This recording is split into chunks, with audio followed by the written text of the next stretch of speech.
Good afternoon, ladies and gentlemen. I was hoping there would be a professional preacher on rotation, but you got me today. Great job. I guess the title of my sermonette would be Condemnation or Deliverance.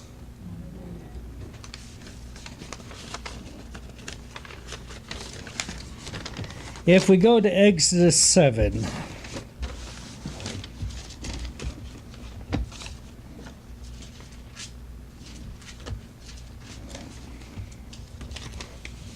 we read, Thus saith Yahweh unto Moses, See, I have made thee as a Elohim, or a god to Pharaoh, and Aaron thy brother shall be thy prophet. Relatively speaking, put Moses in the position of being a mighty one. That's what Elohim means, and that's what they say God means.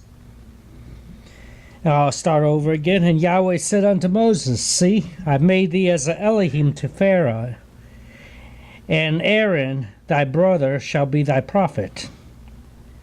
Thou shalt speak all that I command thee, and Aaron thy brother shall speak unto Pharaoh, that he sends the children of Israel out of his land.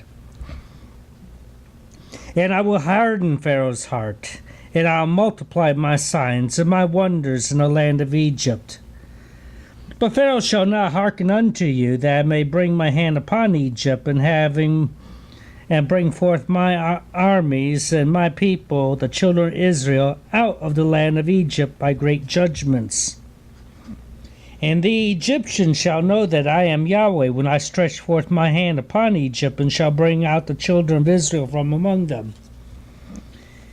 And Moses and Aaron did as Yahweh commanded them, so did they.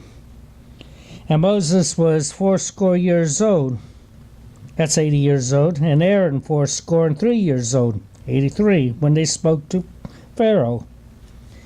And Yahweh spoke unto Moses and Aaron, saying, When Pharaoh shall speak unto you, saying, Show a miracle for you, then thou shalt say unto Aaron, Take thy rod, and cast it before Pharaoh, and it shall become a serpent. There are some warnings going out. And Moses and Aaron went into Pharaoh, and they did as Yahweh had commanded, and Aaron cast down his rod before Pharaoh and before his servants, and it became a serpent. And Pharaoh also called the wise men and the sorcerers, and now the magicians of Egypt. They also did in like manner and with their enchantments. Okay, we have us a battle wills going on here. For they had cast down every man his rod, and they became serpents. But Aaron's rod swallowed up their rods. And he hardened Pharaoh's heart, and they hearkened not unto him, as Yahweh had said. And Yahweh said unto Moses, Pharaoh's heart is hardened, he refuses to let the people go. Get thee unto Pharaoh in the morning, and lo, he goeth out unto the water, and thou shalt stand by the river bank against the river's bank against he come, and the rod which was turned into a serpent thou shalt take in thy hand. And thou shalt say unto him, Yahweh Elohim of the Hebrews has sent me unto thee, saying, Let my people go, that they may serve me in the wilderness. And behold, until now thou would not hear. Thus says Yahweh, and this shall you know that I am Yahweh. Behold, I will strike with the rod that is in my hand upon the waters which are in the river, and they shall be turned to blood. And the fish that is in the river shall die, and the river shall stink, and the Egyptians shall loathe to drink of the water of the river. And Yahweh spoke unto Moses, say unto Aaron, Take thy rod, and stretch out thy hand upon the waters of Egypt, upon the streams, upon the rivers, upon the ponds, and upon all their pools of water, that they may become blood, and that there may be blood throughout the land of Egypt, both in vessels of wood and in vessels of stone. And Moses and Aaron did so as Yahweh commanded, and he lifted up the rod, and he struck the waters that were in the river, in the sight of Pharaoh, in the sight of his servants, and all the waters that were in the river were turned to blood. And a fish that was in the river died, and the river stank, and the Egyptians could not drink the water of the river. And there was blood throughout the land of Egypt. Exodus 7. The people of Israel were given 10 commandments, 10 judgments that they should follow. Egyptians were given a little 10 of something too. First thing they were given is the water. The precious Nile was turned into blood. And if we continue, which I'm not going to read, continue for time's sake, we look, it also says, next plague was frogs. Then the gnats and lice, and the flies, the livestock death, boils, hail, locusts, darkness, and finally death of the firstborn.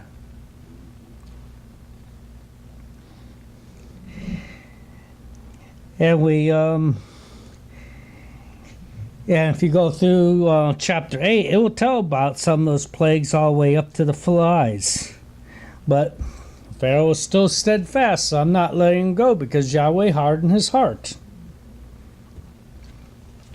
So what do we have here? Do we have deliverance or do we have judgment?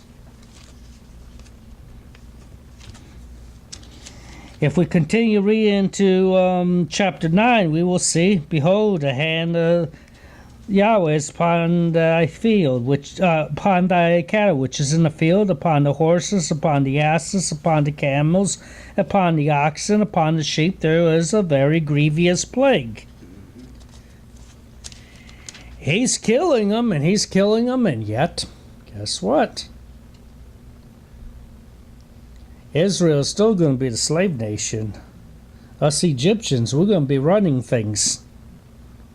We're going to be doing our way, is what the Pharaoh still had in his mind. And we read, and we read past the locusts. And Pharaoh says, okay, I've had enough. Okay. Moses, Yahweh, they all back off. Okay, he's had enough. Is he going to let the people go? Well, he saw he had his chance. He decided, well, he's going to push it a little bit more.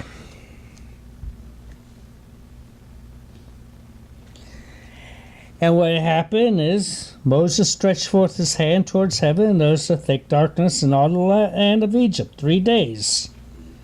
They saw not one another, neither rose any from this place for 3 days, while the children of Israel, they still had light in their areas. Egyptians didn't. Of course, here comes Pharaoh again, calling on Moses. Go, serve Yahweh. Yeah, he wants him to go, but guess what? He can keep his family and everything. Can't let his slaves loose.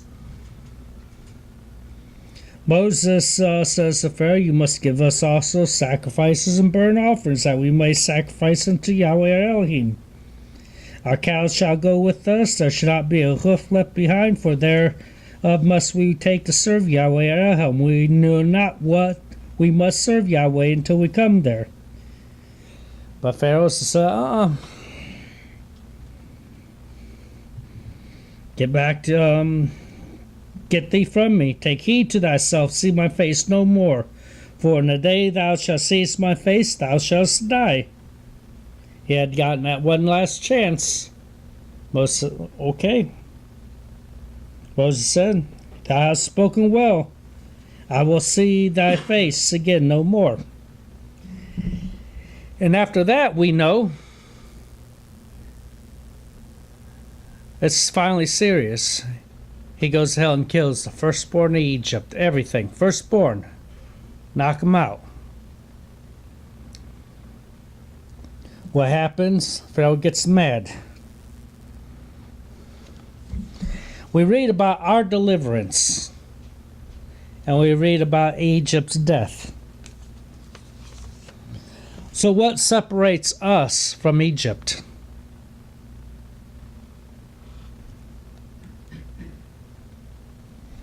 If we go to Exodus chapter 31, we can read, Now, right here, they're talking about the about setting up the temple and everything. Speak thou, and we start in 13. Speak thou also unto the children of Israel, saying, Verily, my Sabbaths ye shall keep.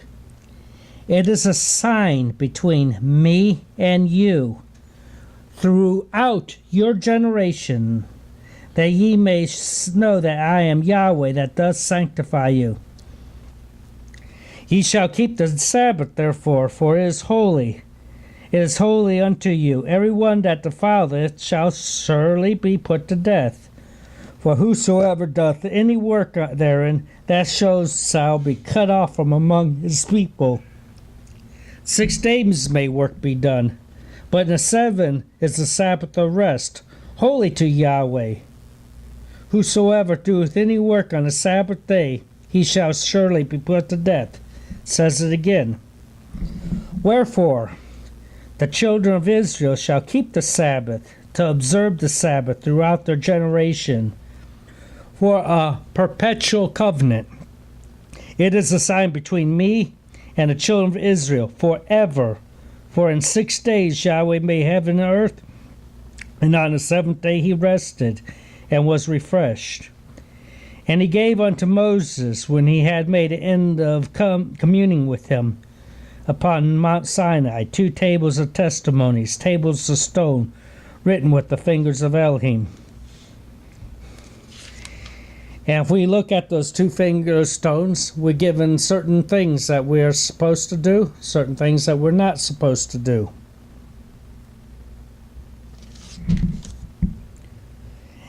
Israel did some of those things that they were supposed to do in the beginning, did what they were supposed to. Now, I got a little messed up here and there. But in the end, we know what happened to Egypt, and we know what happened to, we also know what happened to Israel. And now if we go a few thousand years into the future, we're going to come upon another book. We're going to go to Revelations.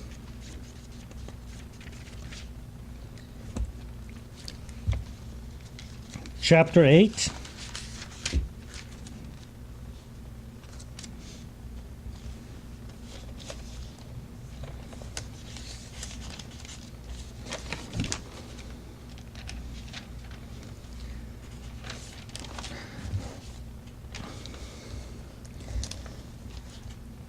And when he had opened up this when he had opened up the 7th seal, there was silence in heaven in the space of half an hour. And I saw the 7 angels which stood before Elohim, and to them were given 7 trumpets. And another angel came and stood at the altar, having a golden censer, and there was given unto him much incense, that he should offer it with the prayers of all saints upon the golden altar which was before the throne. That's all the believers, the remnant of mankind. And the smoke of the incense which came in with the prayers of the saints ascended up before Elohim out of the angel's hand. And the angel took the censer and filled it with fire at the altar and cast it unto the earth. And there were voices and thunderings and lightnings and earthquake. Sounds a lot like what was going on near Mount Sinai, doesn't it? And the 7 angels which had the 7 trumpets prepared themselves to sound. And the first angel sounded, and there fell hail and fire mingled with blood. This is the first plague of the trumpets, the first judgments. And they were cast upon the earth, and all a third part of the trees were burned up, and all green grass was burned up. And the second angel sounded, and it were a great mountain burning with fire was cast into the sea.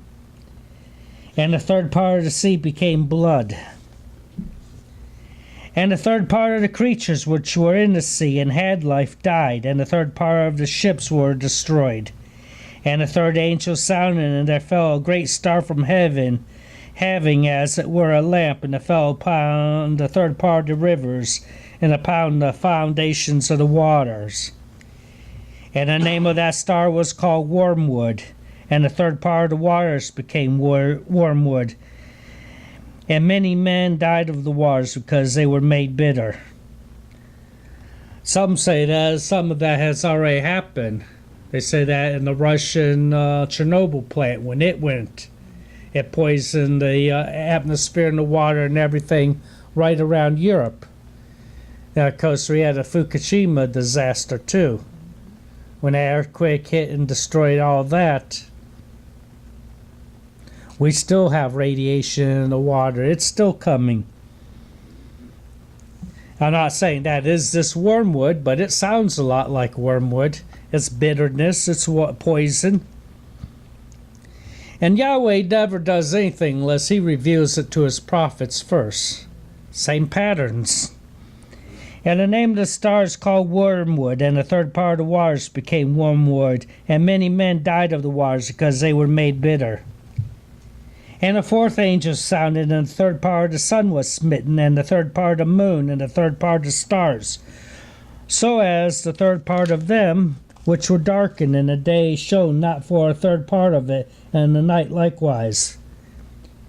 And I beheld and heard the angel flying through the midst of heaven, saying with a loud voice, Woe, woe, woe to the inhabitants of earth, by reason of the other voices of the trumpet of the three angels which are yet to sound. So if we go in, we read about the fifth angel sounding. I saw a star fall from heaven unto the earth, and to him was given the key of the bottomless pit. And he opened the bottomless pit, and there rose a smoke out of the pit, as the smoke of a great furnace. And the sun and the air were darkened by reason of the smoke of the pit. And there came out of the smoke locusts upon the earth. We read about locusts before, but these are locusts on steroids here. And unto him was given power, as the scorpions of the earth had power. And it was commanded that they should not hurt the grass of the earth, neither any green thing, neither any tree, but only those men which have not the seal of Elohim in their foreheads. What is the seal of Elohim in our foreheads? The word. And what's in the mark in our hand is how we apply it, isn't it? What's that special day called? Anyone, what's the special day called that is our seal? Absolutely.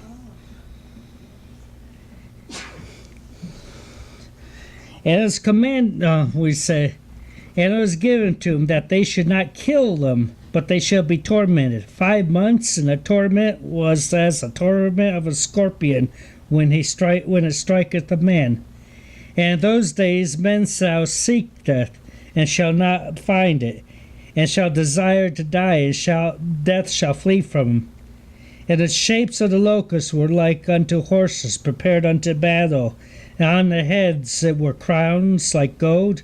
Their faces were the faces of men, and they had hair as the hair of a woman, and their teeth was like the teeth of lions. And they had breastplates that were breastplates of iron, and the sounds of their wings was the sound of chariots of many horses running to battle. Genetic engineering? Maybe. Military machines?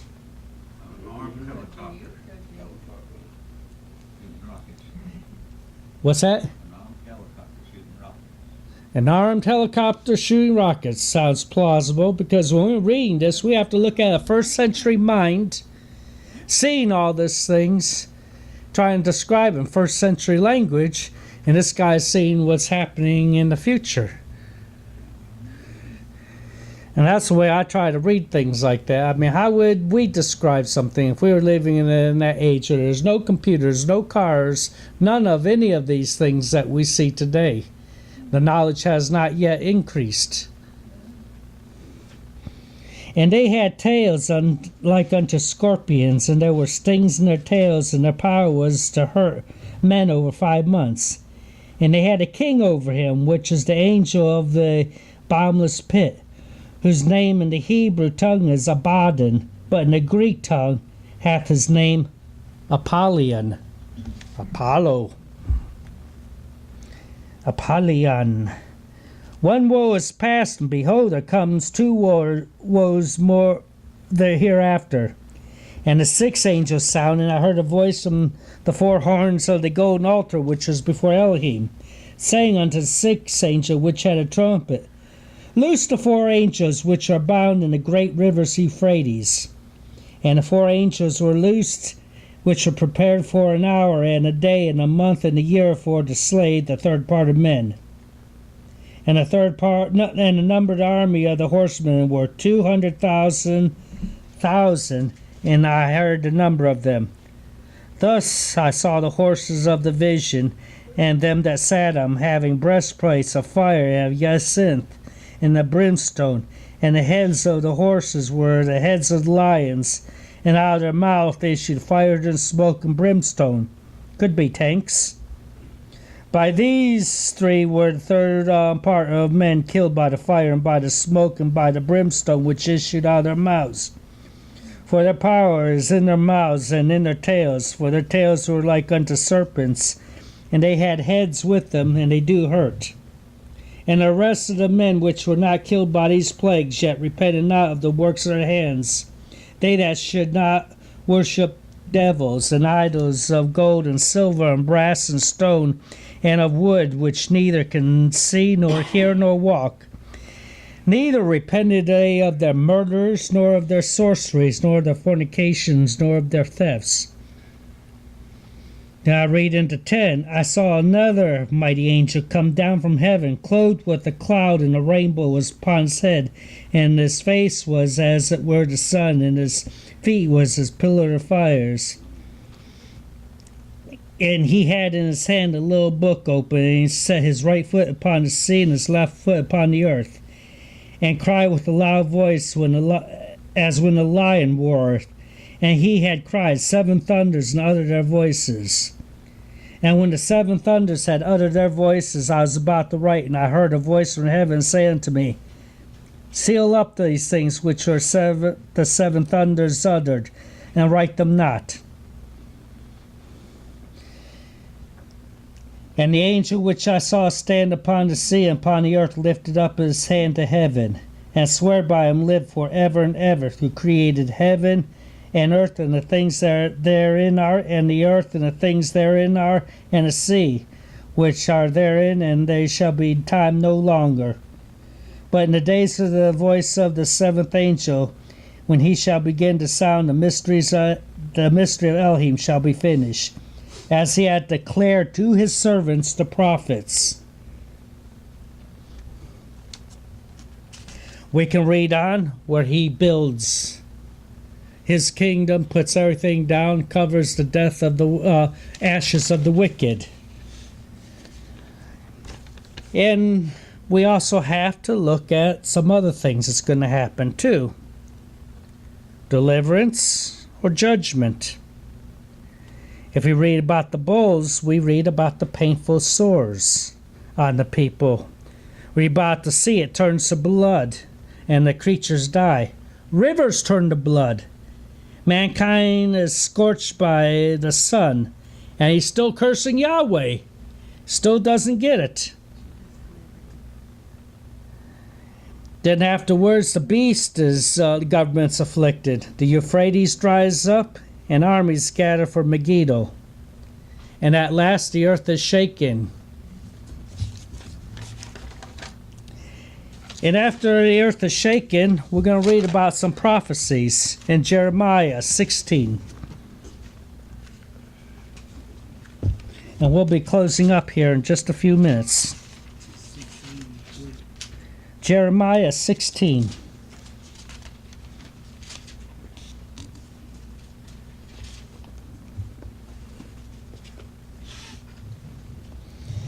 And this is, let's start in the beginning. We have some time in chapter 16. And the word of Yahweh came unto me, Thou shalt not take a wife, neither shalt thou have sons and daughters in this place. For thus say Yahweh concerning the sons and daughters that are born in this place, and concerning the mothers that bear them, concerning their fathers that begat them in this land. They shall die of grievous deaths. They shall not be laminated, neither shall they be buried, for they shall be as dung upon the face of the earth.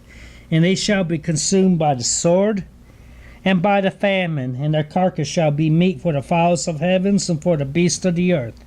For thus saith Yahweh, Enter not into the house of mourning, neither go into lament, nor bemoan them, for I have taken away my peace from this people, saith Yahweh, even loveness, kind, and mercies. Both the great and the small shall die in this land. They shall not be buried, neither shall men lament them, nor cut themselves, nor make themselves bald for them. Neither shall men tear themselves for them in mourning, to comfort them for the dead. Neither shall men give up the cup of consolation to drink for their father or for their mother. Thou shalt not go into the house of feasting to sit with them to eat and to drink. For thus saith Yahweh of hosts, the Elohim of Israel, Behold, I will cause them to cease out of those places in your eyes and in your days, the voice of mirth, the voice of gladness, and the voice of the good bridegroom, and the voice of the bride. And it shall come to pass, when thou shalt show these people all these words, and they shall say unto thee, Wherefore hath Yahweh pronounced all this great evil against us? Or what is our iniquity? Or what is our sin that we have committed against Yahweh Elohim? Then thou shalt say unto them, Because your fathers have forsaken me saith Yahweh, and have walked after other Elohim, and have served them, and have worshipped them, and have forsaken me, and have not kept my law. And ye have done worse than your fathers, for behold, you walk every one after the imagination of his evil heart, that they may not hearken unto me. Therefore I'll cast you out of this land into the land that ye know not, neither ye nor your fathers, and there ye shall serve other Elohim day and night, for I will not show you favor. The people were cast out of they were cast out of their own land for their own disobedience, cast in all the other lands. Yes, in this case, it hurt the people of Israel for what happened, but in the nations of the world were blessed for their disobedience. For when they come back and they started keeping the Torah, they started learning, they started teaching, they could spread all this out to the entire world. And we'll read in chapter 16, verse 14. Therefore, behold, the days come, saith Yahweh, for it shall no more be said, Yahweh liveth that brought up the children of Israel out of the land of Egypt. But yea, Yahweh liveth that brought up the children of Israel from the land of the north, and from all the lands whither he had driven them. And I will bring them again into their own land that I give unto their fathers. Behold, I will send many fishers, said Yahweh, and they shall fish them. And afterwards I will send many hunters, and they shall hunt them from every mountain, and from every hill, and out of the holes of the rocks. For my eyes are upon their ways. They are not hidden from my face, neither is their iniquity hidden from my eyes. And first I'll recompense their iniquity and their sin double, because they have defiled my land. They have filled my inheritance with the carcasses of their detestable and abominable things. O Yahweh, my strength and my fortress and my refuge in the days of the affliction. The Gentiles shall come unto thee from the ends of the earth, and shall say, Surely our fathers have inherited lies, vanities, and things wherein there is no profit. Shall a man make Elohim unto himself, and they are no Elohim? Therefore, behold, I will this once cause them to know. I will cause them to know my hand and my might, and they shall know that my name is Yahweh. Hallelujah. Even though there are judgments coming upon us, and judgments, there is also deliverance. Hallelujah.